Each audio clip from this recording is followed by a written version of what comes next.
This is Mainstream Metaphysics with your host, Nick Newmont.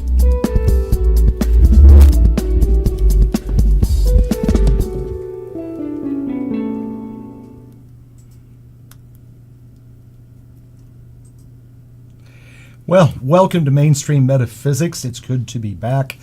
Hello there, I am Nick Newmont coming to you on a very warm Tuesday night here in Southern California, and joining me back in Southern California is good friend and astrologer Lisa Allen. It's good to see you. So happy to be back. I've missed you guys. Yeah, you were away. I mean, doing the show tonight, I'm not exaggerating. I'm saying it's good to see her because I haven't seen her until walking into the studio. Indeed. So I've been in Montana, I've been in Arizona, I've been in Southern California, and just trading back and forth, for like a long time. San Diego, just everything. So, yeah, and I'm here in Los Angeles till the end of July. So, well, it's good to have you. Yeah, I'm really excited about tonight, and I love our topic tonight. Oh, it's going to be fascinating. Everybody. Yeah, we when we were on the phone the other day, we could have actually recorded those conversations and played it tonight. Before we dig into tonight, I want to say a couple things. First of all, thank you to everyone with all the well wishes of Audrey and mine 25th wedding anniversary. Everybody, you say to us, thank you, that we're so cute and all that, but you're cute in the way that, and people love. Yeah, they do. And Audrey and I are two Librans, so. There's only three, I'm not even kidding you when I tell you this, Nick. There's only three, like I guess semi-famous couples that I even pay attention to. You and Audrey are one of them. Thank you. Okay, the other ones are Monty Farber and Amy Zerner.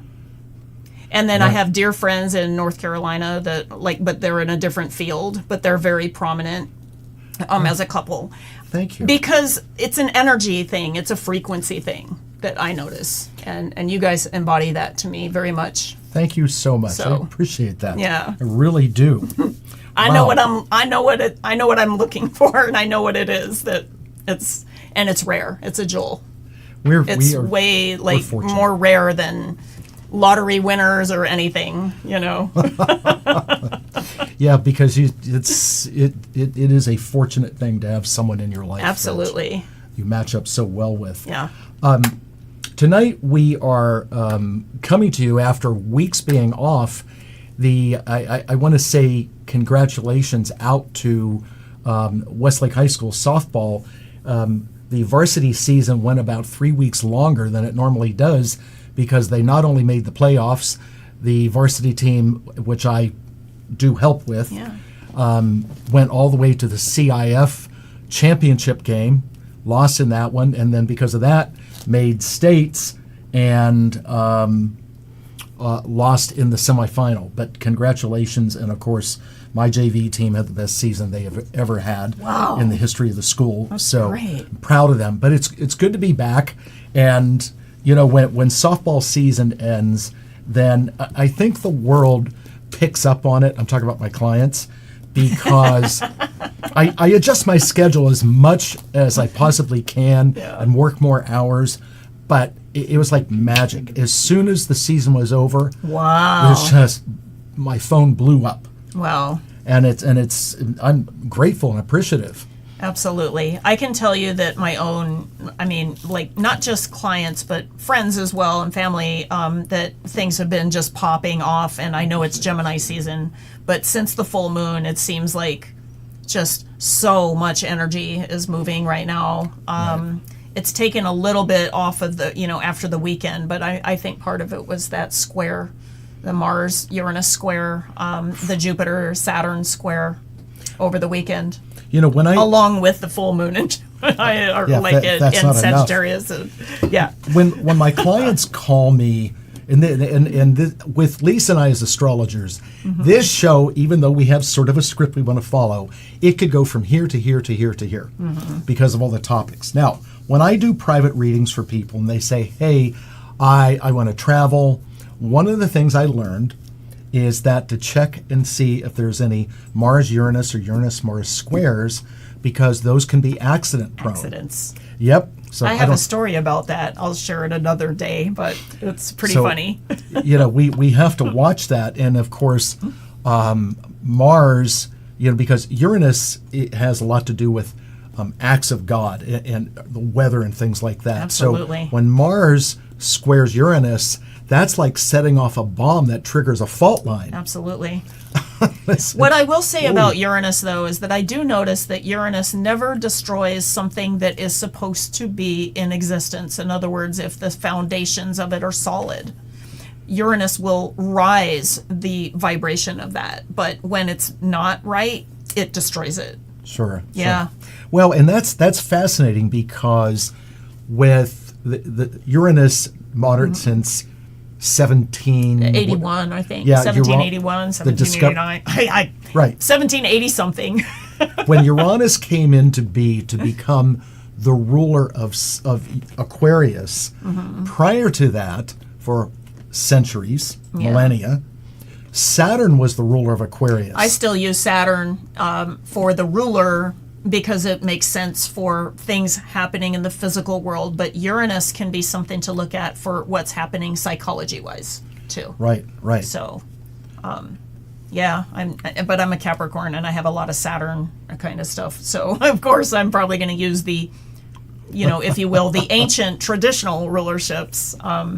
I just find that they work better for me. It doesn't mean that I actually learned with Uranus as the ruler of Aquarius. So I feel somewhat Uranian already myself, just as a personality too. Sure, I don't sure. feel like I'm always what look is at my your lifestyle lately. What's your rising sign? My rising is 29 Gemini, so I have this whole thing that we're talking about tonight. Square my ascendant. So, as I learned, and I had an old timer as a teacher, that as we age, after age 40, we become less of our sun sign and more of our rising sign. It's part of how we evolve. Interesting.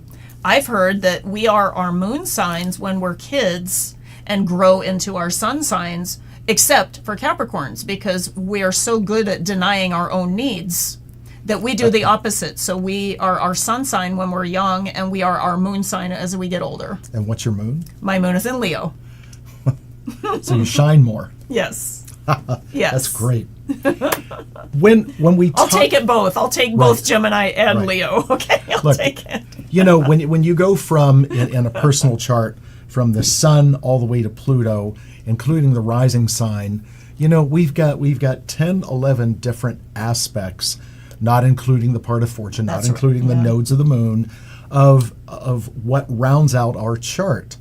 And you could be a sun sign, you could be a Pisces, but you could only have the sun in Pisces. Your Mercury could be in Aries, your Venus could be in Aquarius, Yep. and so you're not going to be very Piscean Right. just because you were born on March the 10th as a Pisces. Yeah. Well, and in the Pisces description, you will probably also want to take note of your Jupiter and the sign, because that'll come through a lot more too. Right.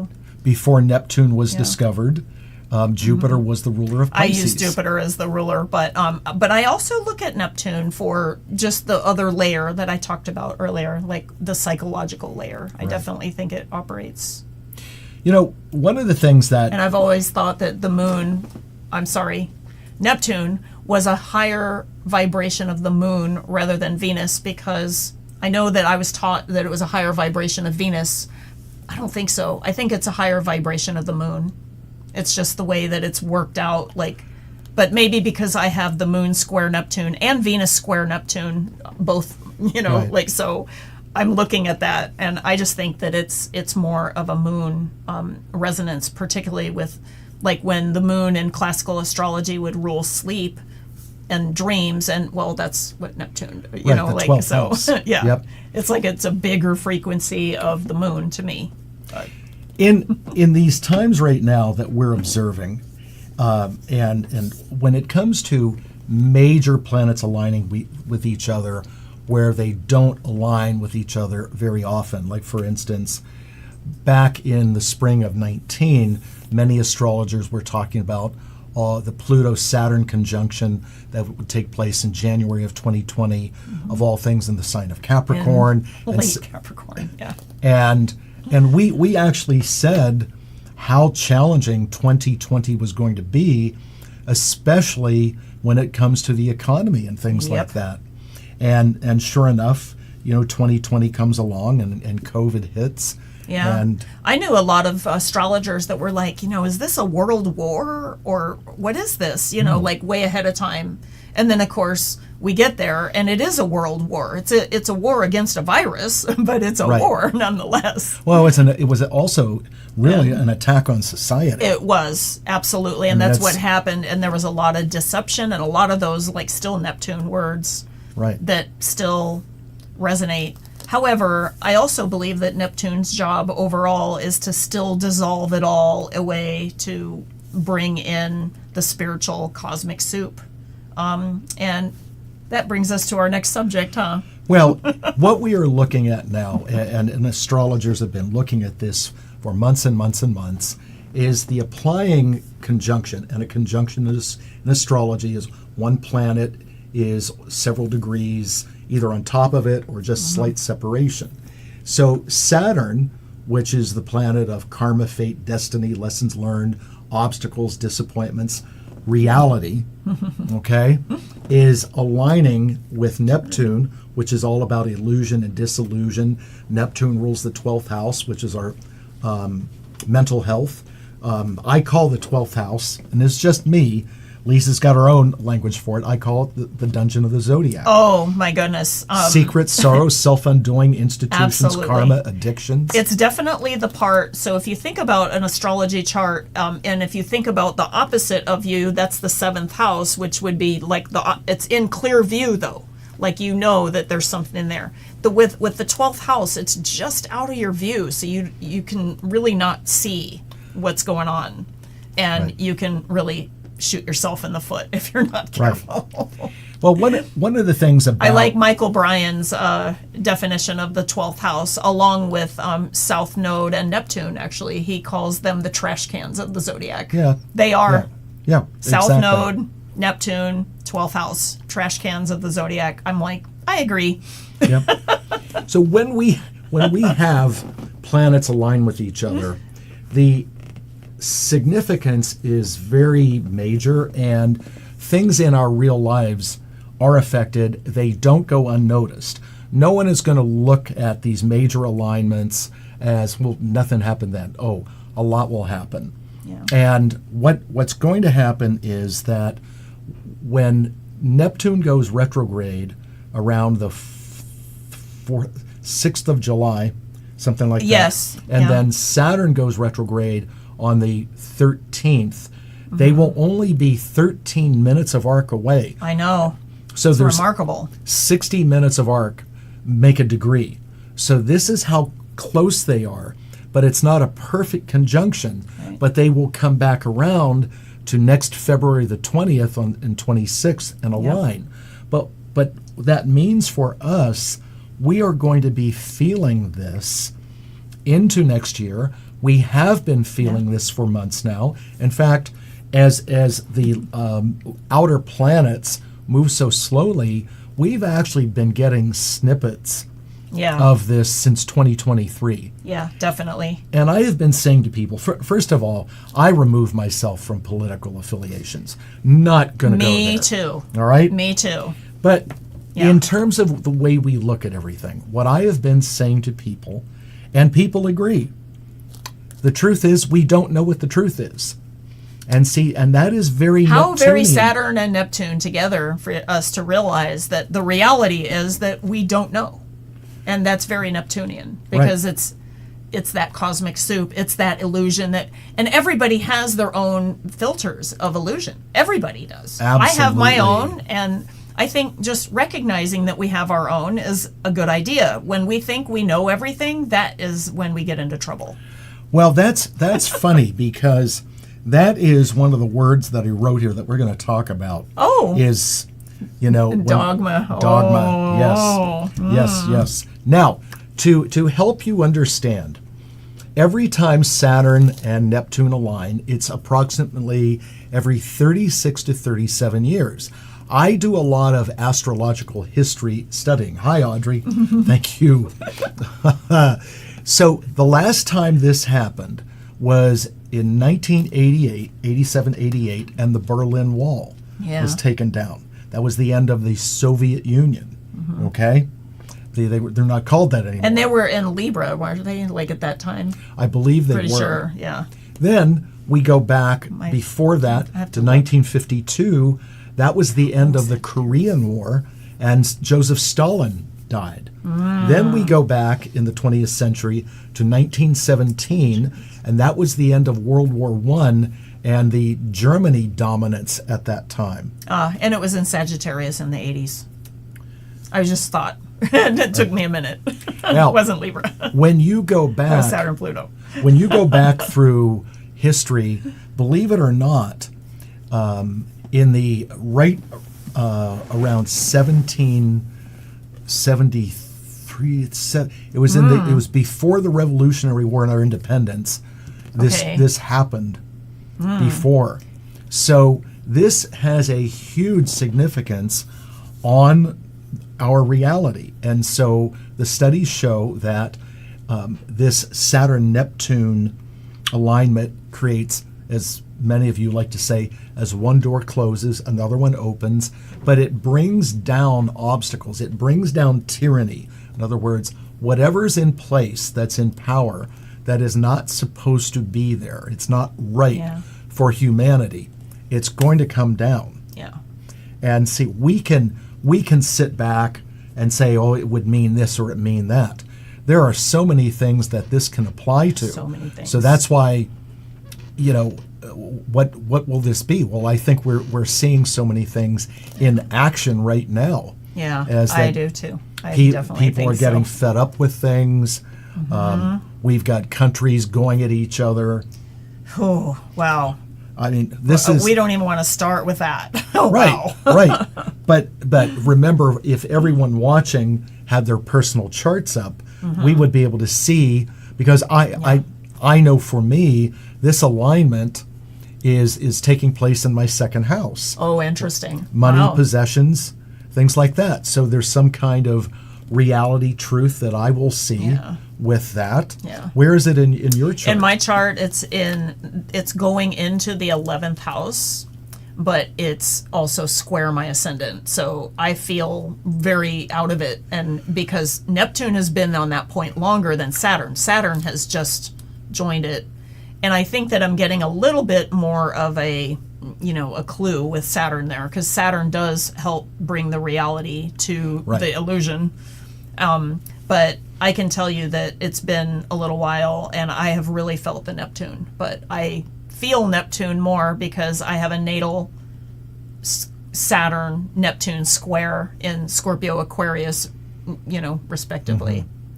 And so even when I had my second Saturn return, it wasn't like this bad, you know. Right. So it was, but Neptune for me is a difficult planet for me personally, because a lot of people they complain about say Pluto being on their moon or whatever. And by the way, those are hard. Those are hard. Right. And that's going to come up for me. It'll be opposite, because it's in Aquarius. I have a moon in Leo, so I guess I'll be probably swallowing my words at one point. But I have Pluto on my ascendant right now. Oh, I see. Okay. So you talk about taking out the trash. But you know what I find about Pluto in going into leaving a person's 12th house and going into the first house, they almost change appearance almost, and change habits and change everything, and you don't even see the person. They don't even look the same anymore, so be prepared for that. Well, I you here might I can say, change your entire well, thing. this I can say. So I was, and Audrey's watching, and she, of course, she knows what I do. So I have been looking at my stature, and oh, interesting. And I've gone on a health regimen, not a diet, a complete shift of health regimen. And that's that's also very deep and transformative rather than surface, right? Right. Yeah, like you're getting So- at the core of what you want to do rather than, oh, I'll just go on a diet to lose weight or whatever. No. And that's not how it works, really. I mean, I'm finding that out just in general. Like, you got to find out why you have like weight issues or what have you. And the thing is that you also know this, like all of the poisons that are diet and like all the things. If you are not like on top of the labels, you know, to look at things and see like, oh, they snuck this in, they snuck that in. Well, that's going to come into play because with the Saturn-Neptune alignment, this is going to be revelations of truth.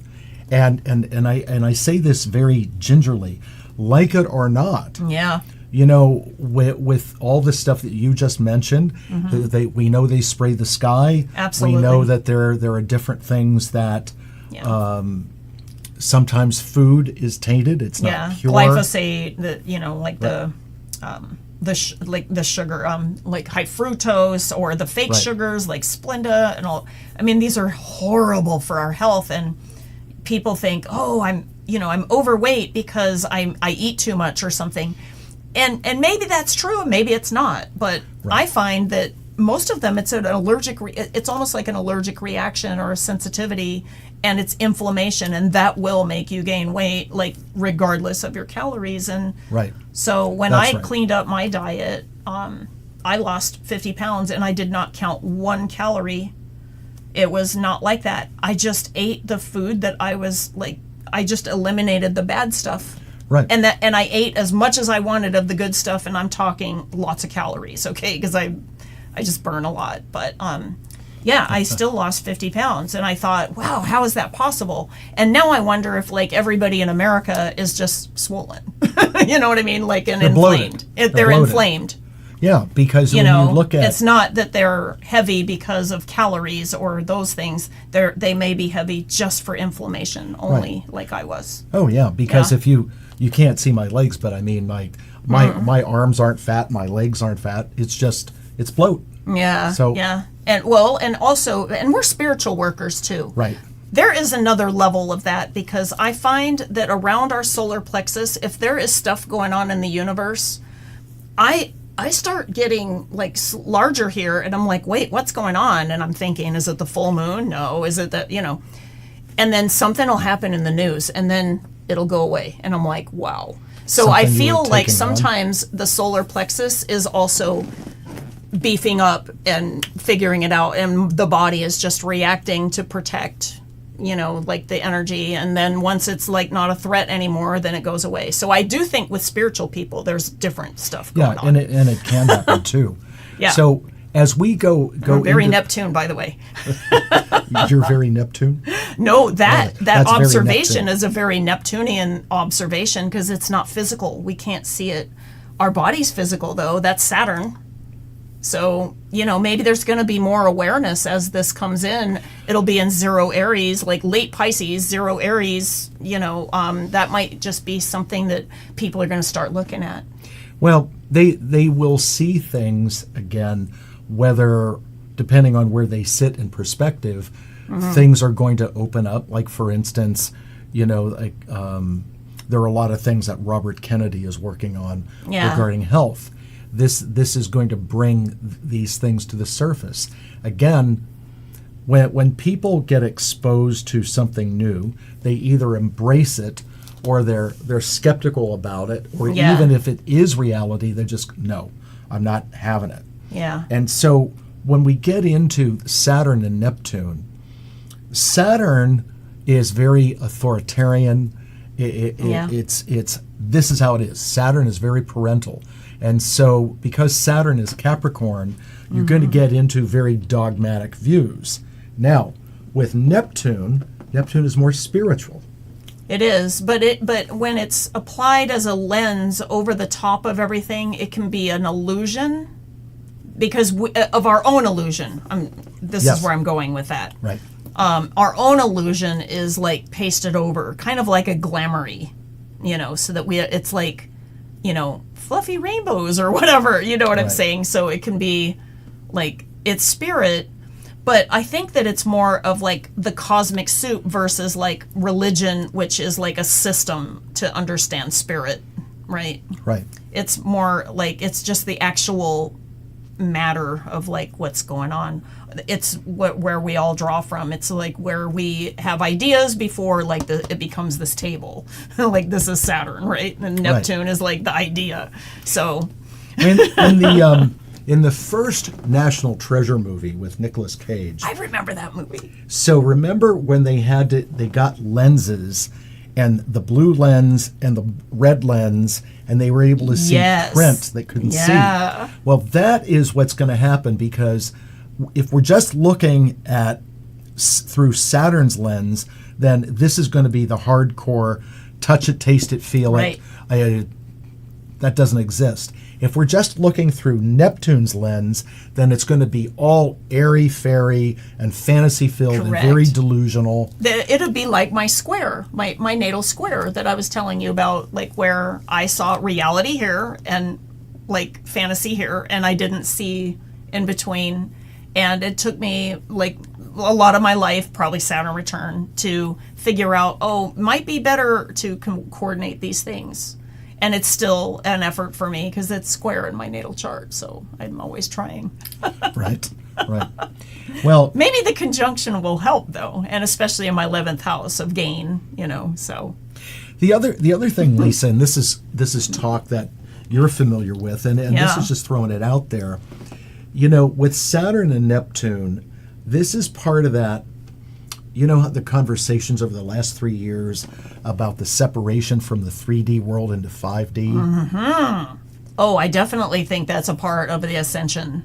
Yes, I definitely think. And especially on July 7th when Uranus gets to Gemini, because it'll be making that sextile, and all of the planets are going to be in fire and air signs instead of the water and earth signs that we've had for like a really long time.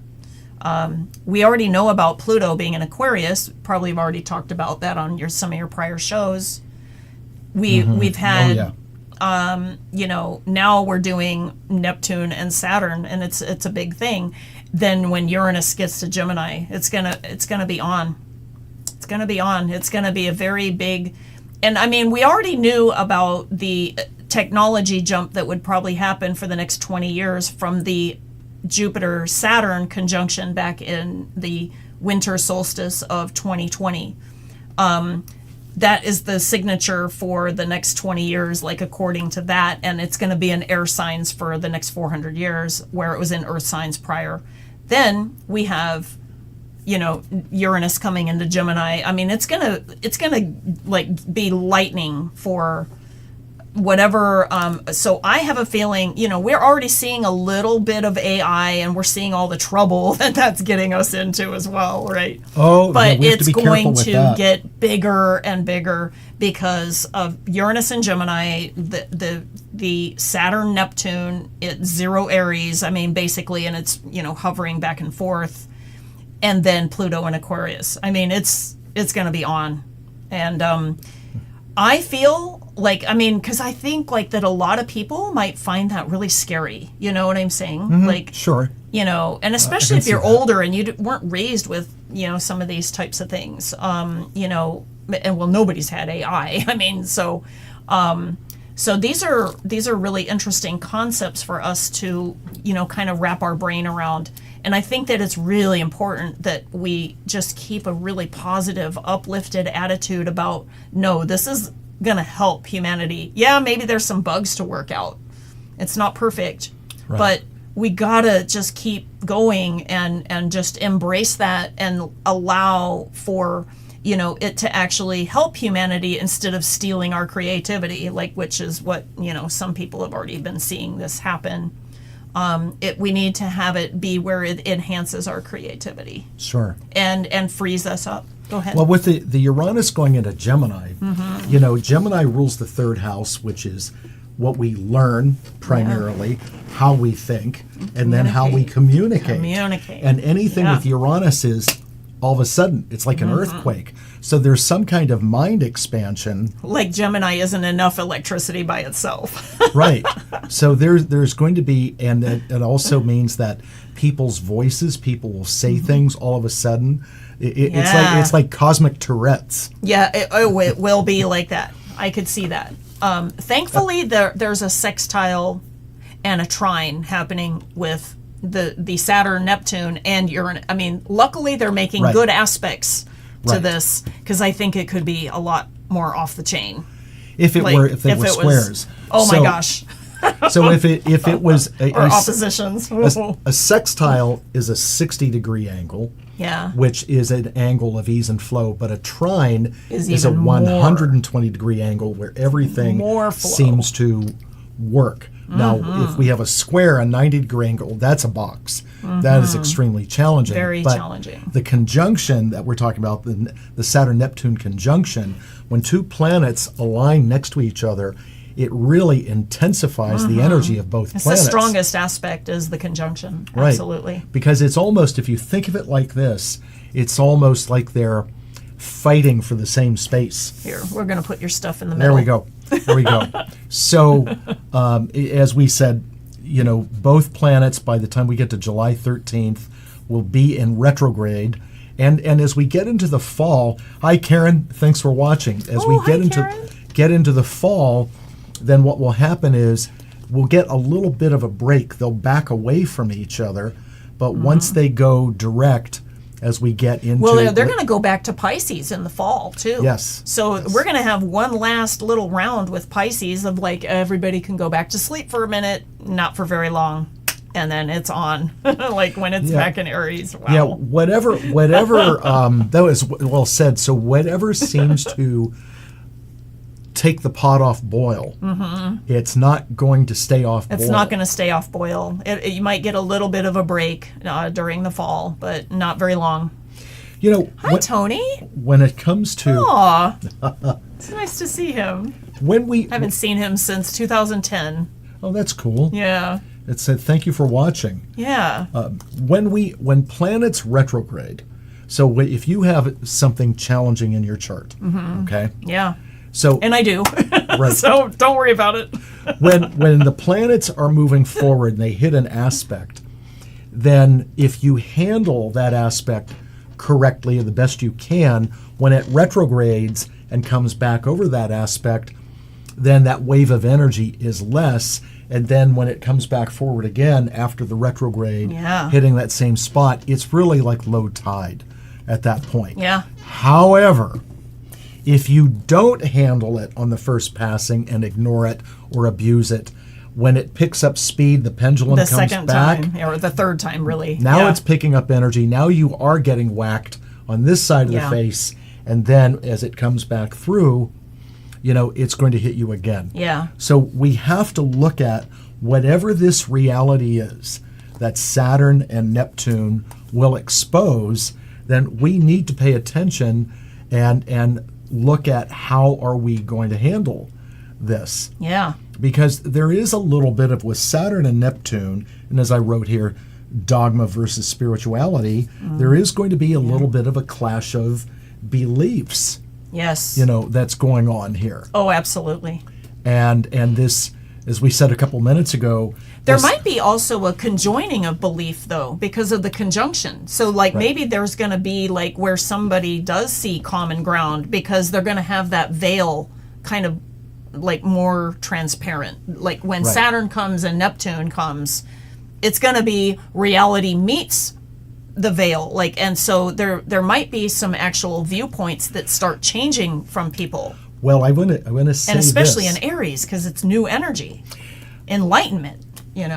Oh, and with Gemini too. Gemini, Uranus. The exact words. I got it. Okay. So about the time that these two planets aligned with each other, and it's close, not accurate, but it took place on a spiritual level. And I haven't even said this. I just thought of this. Haven't said it to my wife. Oh. The harmonic convergence. Oh, I was remember at that time. Oh, yeah. Definitely.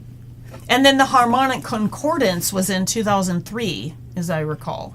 Sounds right. 2003, 2004. Yeah. Wow.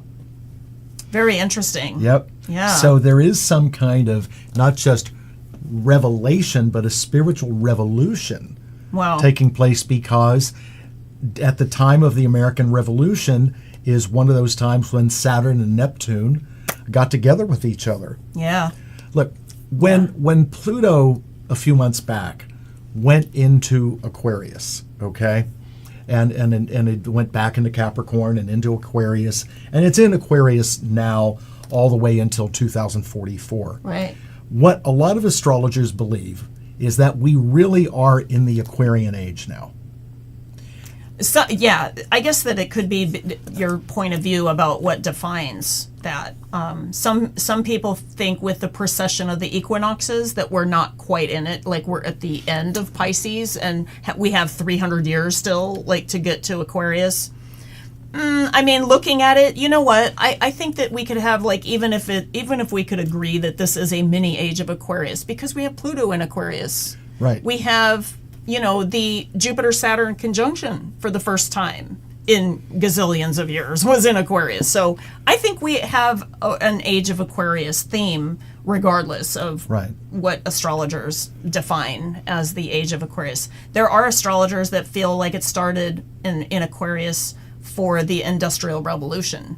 Then there's some that are like, no, it was the 60s. And then there was some that are like, no, when the tech, .com and internet. And now we're having an AI thing, there's so many things that we could say that's the definition. To me, it doesn't matter. I think that regardless, I do believe that we are in Aquarian energy, no matter what the origin of the signature is. I definitely feel that. And there's a lot of people that are not, I guess that they could be, like I said, like earlier, they could be afraid of some of the changes that are coming. Sure. Because Aquarius represents the future. Right. Represents technology and invention and, all of those types of things. I asked Merlin, Oh, yeah, because you channel Merlin. Amazing channel of Merlin, right? This right here. So thank you, Lisa. So I asked Merlin recently, why is the current administration making so many changes so rapidly? And he said, this is what Merlin said to me, because Merlin doesn't subscribe to human emotion or he doesn't. No. So he's so stoic. Oh my goodness. He said that a time variant has been created over the last 100 years or so that has bent everything in such a way that we're so far off track that if we don't make changes rapidly, that it would be like my great grandchildren would have problems. That they have to get things back, think they're undoing things that have been done a couple hundred years ago, that people just allowed to happen. That was very interesting. Looked at as part of the norm. Yeah. And so there's this taking this tangent, this variant, and pushing it back. And that's how he explained it to me. That's how far off track we as a planet are right now. Interesting, because it was almost 100 years ago that the 1929 crash happened. That's right. Right. Yep. So it would have been because I'm guessing that he estimated 100 years ago. I'm not thinking that he meant exactly 100 years. So I'm getting that that's when a lot of things changed. There was a lot of change that happened when, everything was like, let's party, and, the 20s, and then boom, reality, very similar to what we're talking about. And I was just thinking about, what if the people that were born in 87 and 88 with that conjunction are going to be playing a role in how this unfolds with the new technology and all of this type of stuff. My son, I don't know if you're watching, Aaron, but he has July 1988 chart, okay? And his rising is Sagittarius, right where the Uranus and Saturn were conjunct. And then Neptune is right barely into Capricorn. So he's got that whole energy right there. And I'm thinking about, I wonder what I should probably call him and say, hey, how are we going to fix all of this stuff like with the world, because he's in tech too. Like that's Sure. kind of interesting. So it's just something I thought about. So any of you 1987, 88 folks that are feeling like that they know like kind of the way to do the direction, we should probably like listen to you. So when it comes to this information that we're sharing, and there, I really do believe there's something that's going to be very uplifting that I comes do from too. this. I really do. But some people, as you say, just using a different word, may find it very daunting. Yeah. How do we help people work through this Yeah. this time that's of the next few weeks and then all the way into next February? Exactly. We were talking about on the phone that we were talking about how it is like when you have problems in your house or when you want to remodel your house, and that you have to rip apart your like the structure, Saturn, of the house, and then the Neptune part comes in, like where you see, the water damage or like whatever it is. And it gets uglier and uglier the more that you rip down, the more that, and anybody that's even been through a good remodeling experience can probably think of all the disruption and all of the chaos, and like nothing's in its place, and it's messy, it's disorganized, it's chaos. You can't find anything, you can't do this and all of the things. But once it gets back to where it's built really well, it's a much up-leveled improvement. And so we were hoping that maybe this could be like used in an energy of like, let's remodel the area of the Saturn-Neptune conjunction in your chart. So whatever area of life that is, that's the part that you are remodeling, and that it's going to be a good outcome. Well, let's talk about that, because there are people that watch that know their charts. So Yeah. let's say it like That'd be this. awesome. Yeah, like So- I'd like to see like, somebody with their chart and seeing how Saturn and Neptune is affecting them right now. So if a person has, and we have to speak astrologically theoretical, so if a person has Correct. Yeah. currently the Saturn-Neptune conjunction happening in their first house, which is the house of self, Yeah. what would that person experience? I would think that could be like remodeling yourself, your body, and not necessarily like with surgery or something like that. I'm talking about like you could do outer appearances, but you could also go deeper than that. You can go like not just Neptune, you can do the Saturn, you can do the part where you're like restructuring like not only your body, but like your image or things like that. Sure. Like I could see that happening. If it's like their second house, like that would be in the area of resources. So you'd like redo all of your resources. Neptune also ruling like oils or, things like that. Right. There might be like some opportunities with energy or something like that could be happening, because I know that we're going to be like transferring our oil to the USA like in this administration, like that's what's been happening. So I wonder about like stuff like that. If it's in the fifth house, like Well, that would you could go to be the like third house? Yeah, third house. Oh, yeah, now that's interesting. How do we remodel the third house? That could be like our neighborhoods or Right. anything in our familiar environment. Also, it could be about communicating. So it might be that somebody's inspired to write a book about like maybe like something that was not understood very well, like something that Saturn and Neptune are kind of coming together on to like make that like an actual communication, and then communicating it and putting it out to the world through the net, through, however it works. I know that I'll tell books, you something. like writing books, being an author is third house, but like publishing is the ninth house. Right. And Jupiter is part of publishing. Well, let me offer this on that, because the third house also is more like primal education. Mm-hmm. Okay, so this could be a big shift in our education systems. Yeah. Because there's a lot of people out there that clamor for the schools to start teaching critical thinking as opposed to memorization. this could have an effect on Oh, that. wow, that could be cool. And an area, like, because I think about the conjunction in Aries, like, because that's going to be more of, like, really where the conjunction energy is. It's going to be new. Like, it'll be something that starts over, that's the end, and then the beginning, like, we're starting over, Right. you know? And So it could flush the whole thing and start over. Wow. And as you're watching, the reason Lisa says something new, because Aries is the first sign of the zodiac. That's right. So that's It where- initiates, too. right. Okay, fourth house, which is the house of family. Yeah. Yeah, and that's literally the remodeling of the house. Right. Like, that could be, like, Right. literally what's happening there.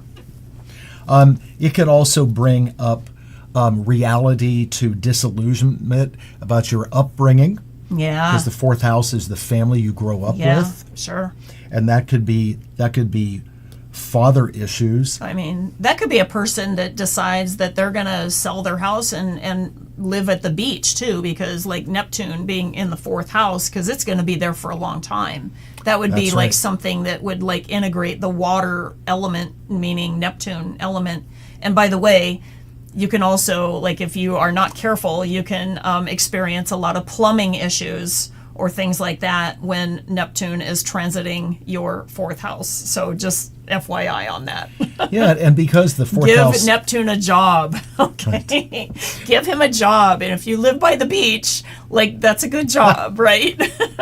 or figure out a Neptunian or a water feature or something like that, because you got to give Neptune a job or else he gets into trouble and makes like plumbing stuff and Right.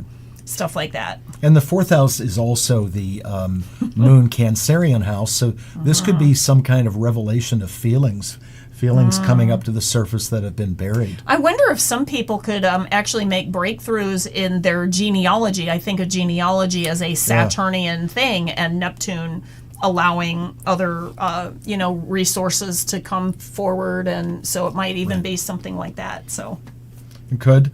Fifth house, which is relationships, it's your children. children. I also think of gambling and things that are fun. Like, I always think of things that are fun for the fifth house. I think of art and projects and things like that. So Saturn, Neptune, if you have an idea in your head, you need to paint it or something. And I'm thinking of painting or photography. That's a very Neptunian part. Like, they could do photography. So Right. yeah, get out and do your creating, and maybe you'll have like a beautiful like piece of art or creation that you make yeah.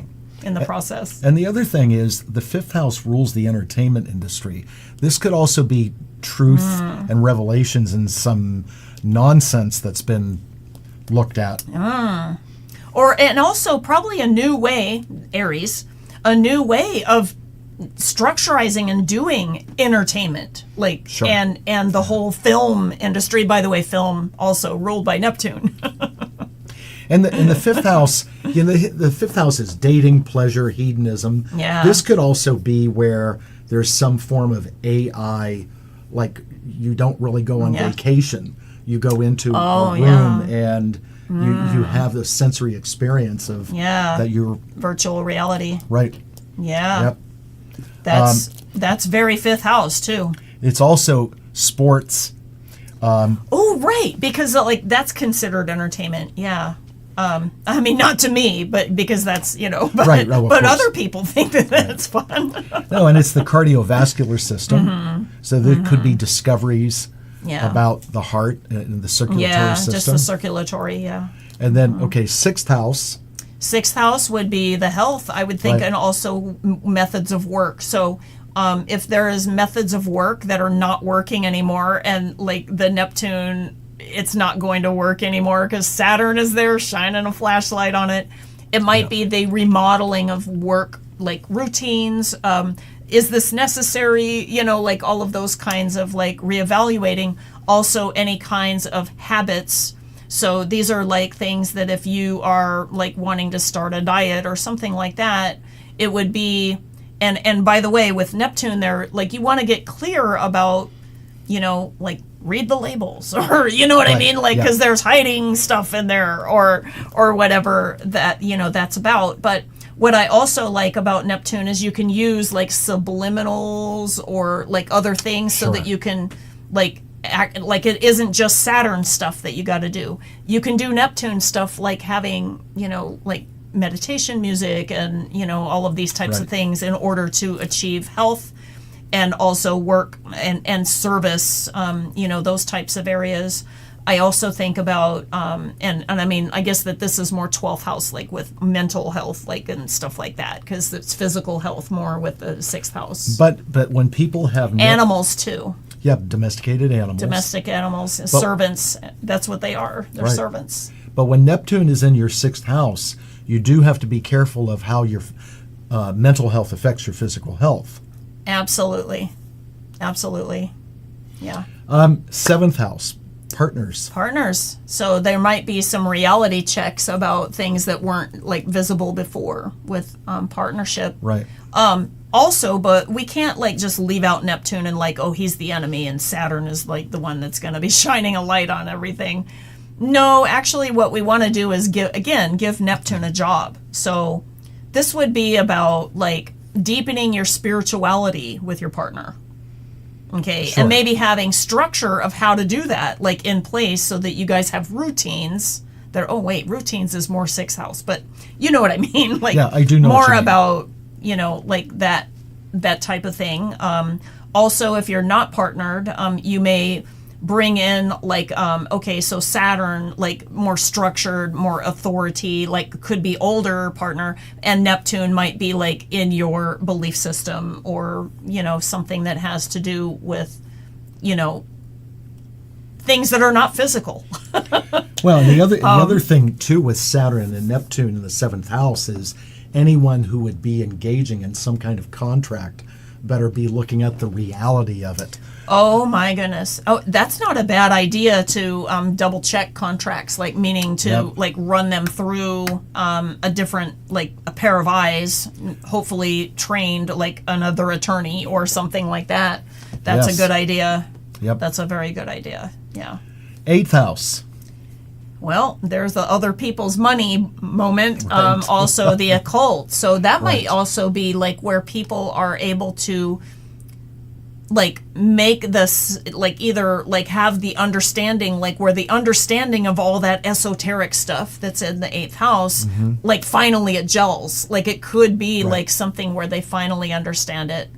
But in the area of like getting your bills and all of that stuff in order, in my experience, when Neptune transits the 8th house, like before Saturn got there, you might be not really mindful of like how much bills are running up or, things like that. Sure. And then Saturn comes and says, reality check. We got to get the bills back in order. So then you've been working. So one of the things about Saturn is where you need to work. And so it's about, getting that back into control. Once Saturn leaves, though, like, and Neptune is there, it's going to be difficult to, keep Neptune from, like, dissolving that, like that hole, that endless pocket, where money goes out. So what you want to do is pay attention to Neptune. I'm telling you from experience here. I had this transit back when I was in my 30s, and it was, I no matter how much Saturn stuff I did, Neptune dissolved it. Okay, granted, I have the square in my natal chart, but what I did was I started working with Neptune a lot, and it helped. It had it be where I spiritually had money come in. Well, wait, that's the other kind of thing, because inheritance can also come. My teacher, when it comes to anything with Neptune and money, described it as eating broth with a fork. Oh, yeah, for sure. Yeah, I would say that that's pretty accurate. So I guess you could get a little bit of broth on that little curved part of the fork, but that would be about it. Well, and because the 8th house is also investment, stocks, bonds, real estate, things of that nature, that you'd have to pay close attention to where you have your money invested. The other thing about that, the 8th house, which it's weird. The 8th and house again, is the oil thing might be something where people want to move their money around with those kinds of things, because of some people put Pluto as the ruler of that, though, too. Yeah, there's different overlays. Yeah. 8th house is sex. Sex for legacy. I always think of sex as pleasure in the 5th house. Right. Like, and that makes playful. children, so it's in the right house. And then, but sex for legacy, so that you have an heir to, pass Right. things down to. That's 8th house. Because That's definitely 8th it's house. a Scorpio natural house. Yeah, it's the natural house of Scorpio. Yeah. And then it's also accidents, public conveyances, surgery. So there could be breakthroughs in surgery Yeah. with if you have it in the 8th house. Yeah. And of course we know it's the house of death, transformation. Absolutely. Things of that nature. It's a weird house because It's a very strange house. I think all the water houses are strange houses because we think about the one for home, the 4th house, but it also is like your ancestors, the whole line and with father and land and just, there's so many meanings. 8th house has a lot of meanings too. Yep. Yeah, and they're unrelated. And it's also the place, I remember Buzz Myers. Did you ever remember him, from back in the day? Did you ever listen to any of his tapes? No. He was amazing. So one of the things that I loved what he said was that the ancestors are in the 4th house. But he also talked about the 8th house as being something that we have to let go of. And then the 12th house is the gifts that we don't know that they're there that we need to integrate, but then they can't be kicking ourselves in the tail. So we have talent sometimes that is in the 12th house that we're not aware of. Interesting. Yeah. We've got 4 minutes left, so we got to get through. So what's 9th house? 9th house would be the higher learning. So this would be like getting and again, I think with Neptune, this would be like bringing spirituality up to another higher level through healthy structure, things like that. Right. I could see that. Also, if traveling, you would do a lot, maybe more ocean type environments or travel on ships and things like that. 10th house would be interesting. Career I would and think reputation. that, and Neptune, if you, again, this is like Neptune. We talked about Saturn being when it's on the top of the chart. You get a lot of attention there, and people make an example of you or those types of things, and that can work both ways. And with Neptune there, I would say that you got to be careful with, how the unseen is also with the seen, with the it's not just the facts. It's going to be things that you can't see. And so, but if you can integrate all of those things together, I think it could really help a person really explode in their, and especially if their career is something that is unseen, like spiritual. Well, and also like that. Because Saturn represents the 10th house. It does anyway, yeah, sure. So we could see with Neptune and Saturn, for anybody, not just in someone's 10th house, we could see a breakdown in corporate structure as we know it. And reformation of that. I like it. 11th house. 11th house is our groups, it's our friends, it's our goals, meaning, our wishes and goals. And so, again, bringing reality to the fantasy. Okay, I think that in the area of friends, I could think of having some friends that are super Saturnian and some friends that are super Neptunian, something like that. You might even be able to, again, join those two things together. There might be new groups that form that have elements of Saturn and Neptune integrated in a new way because of Aries. So Sure. Yeah. New friendships. And Yeah. also, it's funny that the 5th house, along with relationship, we call the love you give, and the 11th house is the love you receive. In a lot of ways, yeah, it can be. And especially, although, I see with groups, it could be where everybody's involved with transaction. 12th house, that's the hardest house, right? Because it's the one that's over here that we don't see. So my feeling is that it will have to bring attention to the unphysical. It would have to be somebody, they're probably having some psychic awakenings. They're probably having moments where they have to make some kind of structure or routines. Okay, that's a Saturn piece, so that they could manage that stuff that nobody sees. Right. Those relationships that are on the other side. That's the house of past lives. There might be karma that they're processing, things like that. I'll let you I'll let you like expand on that if you like. Well, the 12th house, she referred it to trash. I call the 12th house the trash can. the dungeon of the zodiac. Secret, sorrow, self-undoing, institutions, well, karma, and also addictions. removed from society, like Right. so any kind of institution like hospitals, Jails. jails, Yes. mental institutions where and I mean it could be anything where things are removed from the public. So it could even be like a monastery, Absolutely, and something also, that's out of the public. and people have to be careful of with And that's the secret enemy house too. right. Yeah. That's right. Yeah. Hidden enemies. Hidden And enemies. people have to be Open careful. enemies are the seventh Seventh house. house. Yes. Hidden enemies are the 12th house. Is Our it- shadow is in the 12th house. We see it reflected in the 7th house, but shadow is in the 12th house. Too. Isn't it kind of humorous that the house of marriage is also the house of open enemies? Yeah. Isn't it funny that the house of romantic partners is also the house of children? Right. Well, they get here somehow. They get here somehow. It's not through the 7th house. No, it's not. It's through the 5th house. And the last thing I want to say about the 12th house is, with this coming up, people will have to be careful with man-made drugs, not natural stuff that's grown. They have to be even more careful with the Yeah, because Neptune rules lab-made. chemistry. Yep, lab-made. So wherever Saturn and Neptune is in your chart, take a look at it. Now, as we're closing, either one of us can do readings for you. Lisa, before we say goodbye, tell people how they can how can they contact you? Timingmagic.com. Many of you already know me on Facebook, and you can just go to the link tree. Timing Magic is my @handle, and you'll find all my social media there. Wonderful. I was just going to say Saturn, Neptune. How come I didn't think of this? The changes in pharma. Hello. Yeah. Oh my goodness. Yep. Big changes coming. A lot of changes. What I can say as we close is just be open-minded.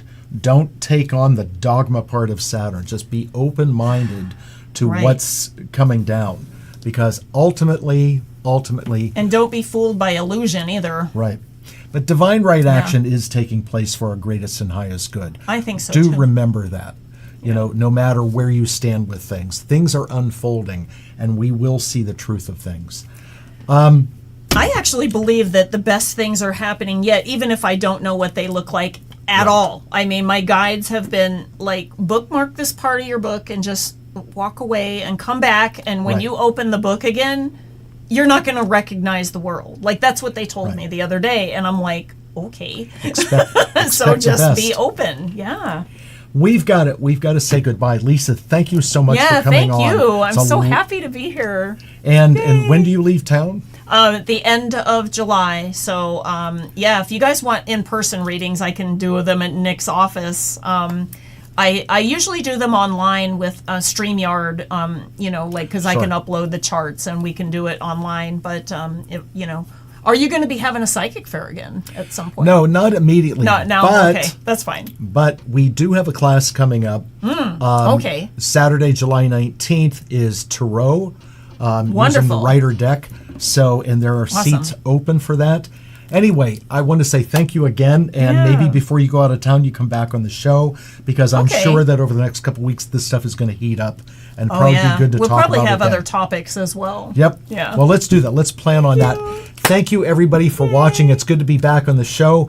I will see you again very soon. And remember, as always, take care of yourselves. Please take care of each other.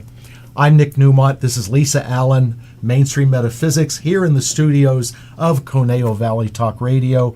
Thank you, Ed, as always. Thank you, Ed. See you soon. Good night, Bye. everyone. Good night.